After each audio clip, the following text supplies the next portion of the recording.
Ladies and gents, my name's Ben. I am the player of Malcolm Corvin. He is a Tremere, um, and they are kind of like the blood sorcerers.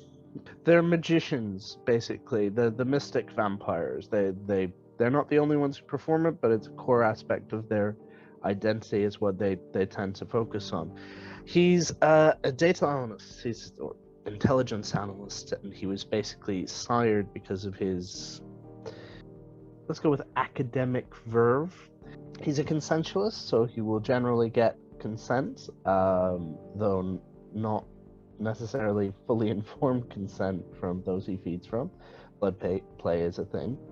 His ambition is basically he wants to become unassailable. His skills, it's mostly geared towards knowing the right things and finding out the right things. He's relatively low generation. He's not as old or as powerful as the rest of the party.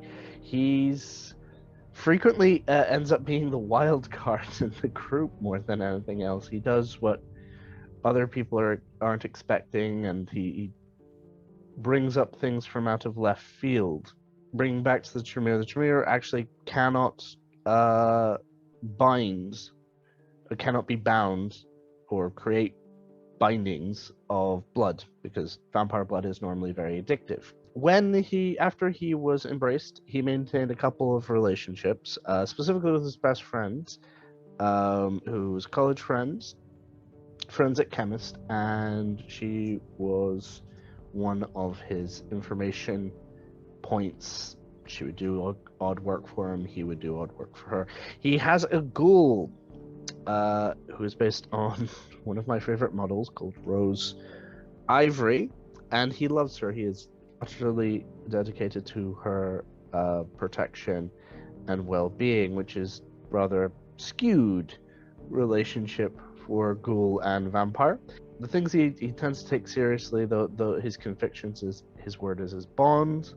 Take on a job, you finish the job. Never kill on a whim. Violence without purpose is pointless.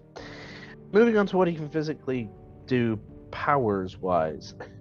As previously mentioned, he's got a lot of magic. He can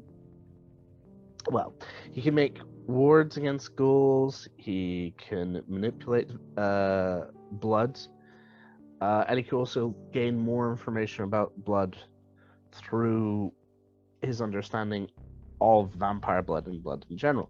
He can also sense things that are not readily obvious, specifically hidden.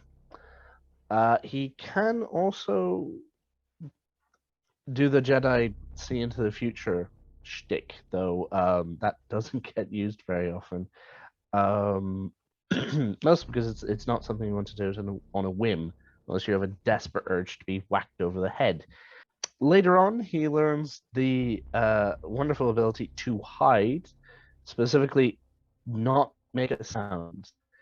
The silence of death is the name of that particular power, and thank you, Obfuscate. That meant I was ignored more than once. In a good way. In a good way.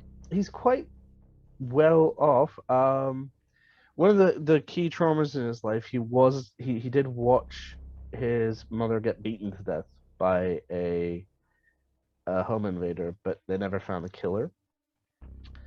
He also has a very close relationship with his sire, Elizabeth O'Neill, and this has led to a rivalry, for want of a better word, with one of his other clanmates, and Alexander Darshan, I believe his surname was, who generally is considered by Malcolm as a whiny, lovesick schoolboy who never really quite grew past that stage.